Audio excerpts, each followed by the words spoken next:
Olá, eu sou o professor Daniel Simões da Oficina do Estudante, professor de Geografia e Atualidades, e vou trazer para vocês aqui na aula de hoje uma continuação de um assunto que no tema anterior nós começamos a discutir, que é justamente a crise hídrica, né? Hoje nós vamos ver um pouco das medidas emergenciais e estruturais para combater a crise, o que pode ser feito num curto prazo e no longo prazo para evitar uma situação semelhante à que nós estamos prestes a viver aqui na nossa região. Antes disso, eu convido todos vocês a participarem do canal da Oficina do Estudante, a assinarem o nosso canal e interagirem conosco, né, tirando dúvidas, fazendo sugestões de temas, trazendo problemas ou assuntos que vocês queiram discutir aqui ou gostariam de ver aqui sendo abordados.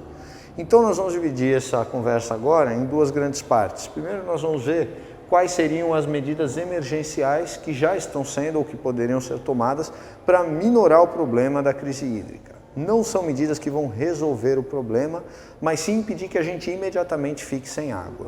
São medidas necessárias, importantes, mas que não devem excluir o segundo conjunto de medidas, que eu chamo aqui de medidas estruturais. São medidas de longo prazo, de médio a longo prazo, que podem demorar muito tempo para ficarem totalmente concluídas, mas que serão fundamentais para que esse tipo de problema não se repita no futuro. A insistência apenas nas medidas emergenciais pode gerar problemas ainda mais sérios no futuro se essas medidas não forem também de forma paralela tomadas, adotadas, né? Então, principais medidas emergenciais que nós já temos visto ou sendo discutidas ou tomadas para minorar a crise hídrica. Primeiro, diminuição da pressão da água da rede, né? Isso já está acontecendo em vários municípios do estado. As companhias têm uma pressão de padrão para a qual elas mandam a água e elas têm diminuído essa pressão. Qual é a ideia de diminuir a pressão? A ideia é que vai chegar menos água por tempo na sua casa, menor vazão de água. Então isso obrigaria você a gastar menos água por ter uma oferta menor. Quer dizer, tudo que você utilizar de tempo vai significar um gasto menor de água. Se o seu banho levava 1 hora e continuar levando 1 hora, em tese ele estaria usando menos água. Ou se você vai regar alguma planta e rega pelo mesmo tempo, você está usando menos água porque a pressão é menor. Essa é a teoria.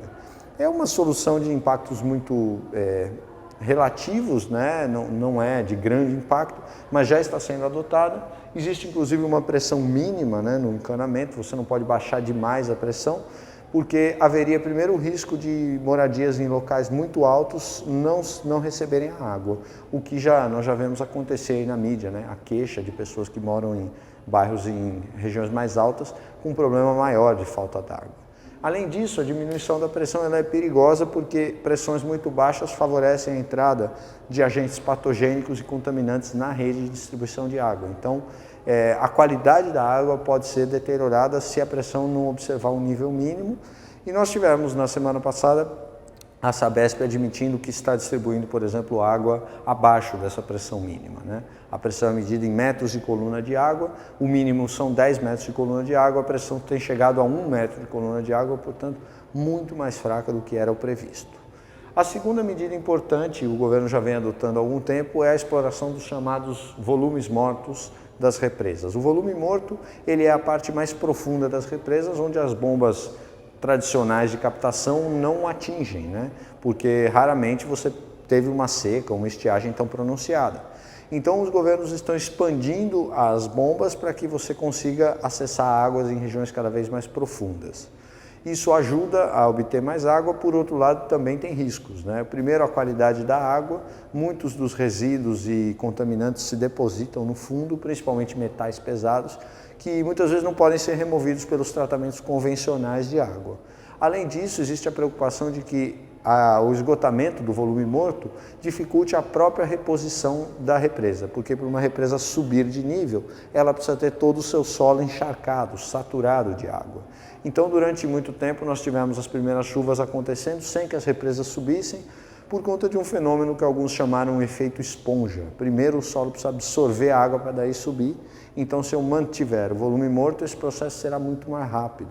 Por isso não seria, do ponto de vista ambiental, muito razoável explorar o volume morto. Mas, num caráter emergencial, tem ajudado a conter a crise. Rodízio é uma medida muito discutida e que já estaria sendo praticada, embora não admitida oficialmente pelos órgãos públicos, né? O rodízio ele tem um problema de ser uma medida extremamente impopular, mas ele consiste na ideia de você alternar dias com e sem água, né? São Paulo está discutindo, por exemplo, a adoção, em caso mais crítico, de um rodízio 5x2. 2 dias com água, 5 dias sem água, o que obviamente terá impacto sobre a população que tende a não aprovar as medidas e projetar isso sob a aprovação política ou sob a aprovação dos gestores públicos. Além disso, nós temos as campanhas de conscientização que surpreendentemente têm se mostrado um sucesso no Brasil. O Brasil tem muitas vezes a fama de ser um país onde esse tipo de campanha não funciona, mas não tem sido assim com a água. Os diretores das empresas de água têm elogiado muito a população porque parece haver realmente um comprometimento. A maioria das pessoas está observando que realmente nós temos um problema e tentando fazer a sua parte, o que ajuda, embora não resolva o problema.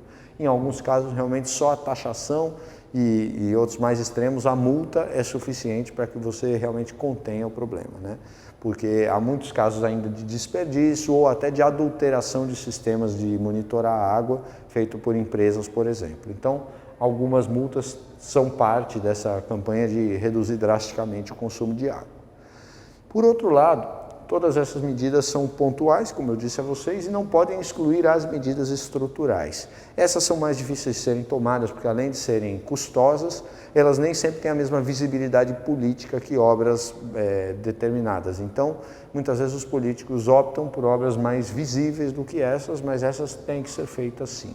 E as duas principais obras que devem ser feitas para que a gente não sofra esse problema num futuro e numa forma ainda mais pronunciada, é expandir a rede de saneamento básico, melhorando a qualidade das águas e facilitando a sua captação, diminuindo a necessidade de tratamento, por exemplo.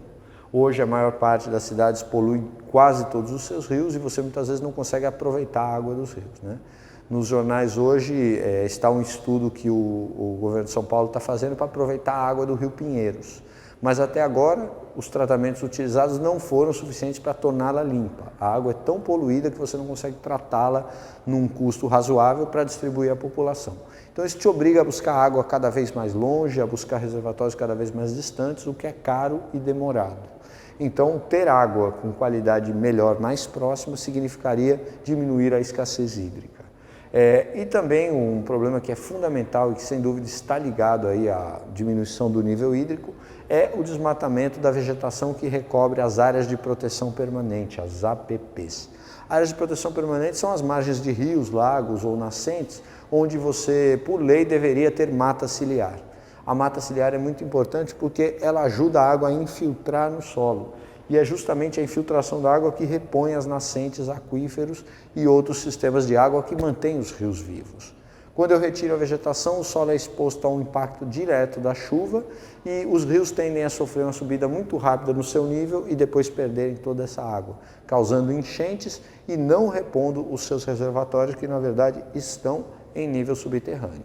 Por isso, revegetar margens, principalmente replantando as matas ciliares, é um dos fundamentos mais importantes se no futuro a gente não quiser enfrentar novos problemas ou talvez problemas ainda mais graves com a questão da água. É isso aí, gente. Muito obrigado.